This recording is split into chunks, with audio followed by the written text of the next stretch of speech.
As a black man and the father of a black young man, I'm happy he's alive.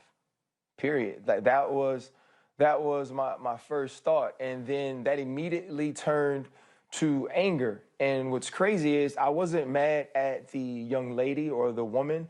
I wasn't mad at the manager. I was mad at myself. I was mad with Jordan. And I'm not necessarily sure that that's the right emotion to have, but nothing pisses me off more than being scared.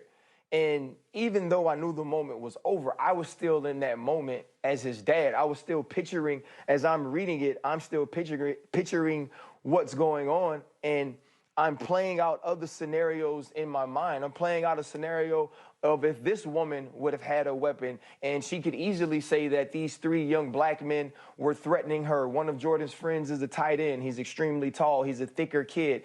And I believe that if that woman pulls a gun on those young men, and if that woman pulls the trigger, I believe that she's never punished. I believe that justice is never served. And even if justice is served, it's not enough to bring my son back.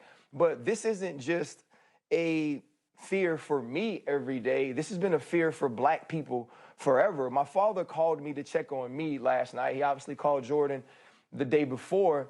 And there's a story my dad has been telling around me forever. And we actually laughed at it. And it takes on new meaning for me. When 1977, my father was at a fast food restaurant with his girlfriend. His girlfriend at the time, and I know we're trying to get rid of colorism, was a fairer skinned woman, but she was black. But to the white guys in there, she was a white girl. And so they start harassing him, and they're using racial slurs and calling him an N-word. And so they attempt to jump my father. And so he jumps behind the counter, and he's looking for something to protect himself with, but it's a restaurant. All they had was plastic utensils.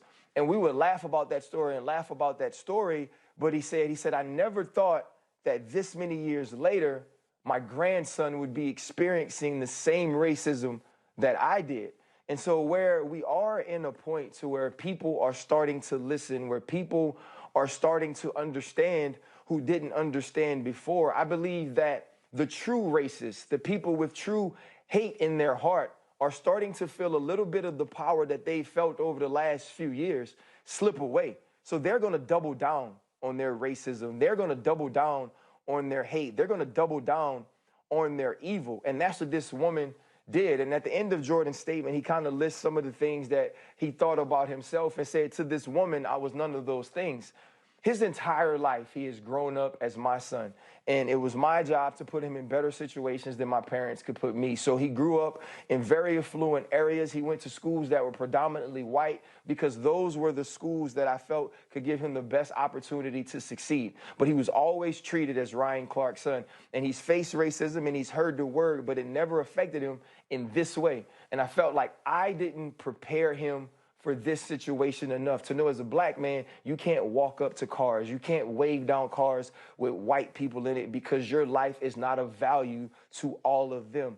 And so I'm blessed that my child is still here. It's something would have happened to him, it would have broke me. And so for me, I got to do a better job of educating him, and I got to protect him. Because I wouldn't know how to live if he wouldn't have made it out. And so thank you for everybody that reached out to me.